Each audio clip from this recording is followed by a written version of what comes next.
और दिल्ली में हुई हिंसा के मामले में अब तक हुई 33 एफआईआर। लाल किला हिंसा में नई फुटेज में 6 संदिग्धों की शिनाख्त हुई। और कहां दर्ज हुआ हिंसा मामले में देशद्रोह और यूएपीए के तहत केस। टॉप 9 हिंसा पर एक्शन में ये तमाम खबरें।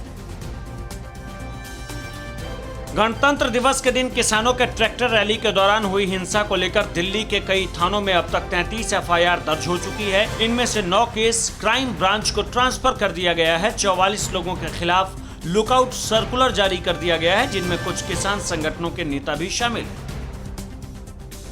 दिल्ली में 26 जनवरी को हुई हिंसा के मामले में 6 संदिग्धों की पहचान की गई है। संदिग्धों की पहचान सीसीटीवी फुटेज के आधार पर की गई है, जिसके बाद से संदिग्धों की तलाश भी तेज हो गई है और संभावित ठिकानों पर छापेमारी चल रही है।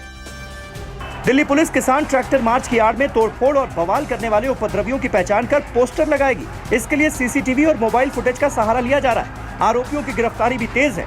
दिल्ली हिंसा की जांच क्राइम ब्रांच, स्पेशल सेल और एसआईटी मिलकर कर रही है।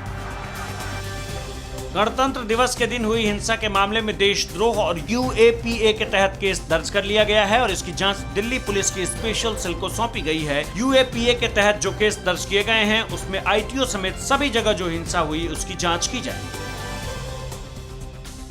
किसान आंदोलन को देखते हुए दिल्ली की सभी सीमाओं पर सुरक्षा के पुख्ता इंतजाम किए जा चुके हैं। दिल्ली यूपी की गाजीपुर सीमा, दिल्ली हरियाणा के सिंघू और टिकरी बॉर्डर पर सुरक्षा कर्मियों की भारी तैनाती की गई है। गाजियाबाद में आरएएफ की तैनाती 4 फरवरी तक बढ़ा दी गई है। सुरक्षा की समीक्षा के बाद दिल्ली बॉर्डर पर एक फोर्स बढ़ाकर तैनाती के आदेश दिए गए हैं। इंटेलिजेंस को मजबूत करने पर जोर दिया गया है। उपद्रवियों की पहचान कर गिरफ्तारी के साथ ही जेल भेजने को कहा गया है। इसके अलावा आदेश दिया गया कि 26 जनवरी जैसे उपद्रव दोबारा नहीं होने चाहिए।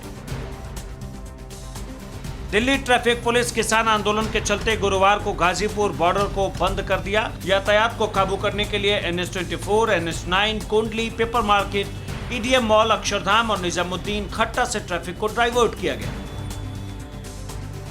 दिल्ली में गणतंत्र दिवस के दिन किसानों की ट्रैक्टर रैली के दौरान हुई हिंसा के बाद तनावपूर्ण स्थिति को देखते हुए हरियाणा सरकार ने 3 जिलों में इंटरनेट पर रोक लगा रखी है। सोनीपत, पलवल और झज्जर जिलों में वॉइस कॉल को छोड़कर इंटरनेट सेवाओं और SMS सर्विस पर रोक है। देश के संस्कृति एवं पर्यटन मंत्री प्रहलाद पटेल ने कहा है कि हिंसा के दौरान लाल किला में ऐसी चीजों को भी नुकसान हुआ जिसकी कीमत नहीं लगाई जा सकती। हमने गृह मंत्रालय को रिपोर्ट सौंप दी है।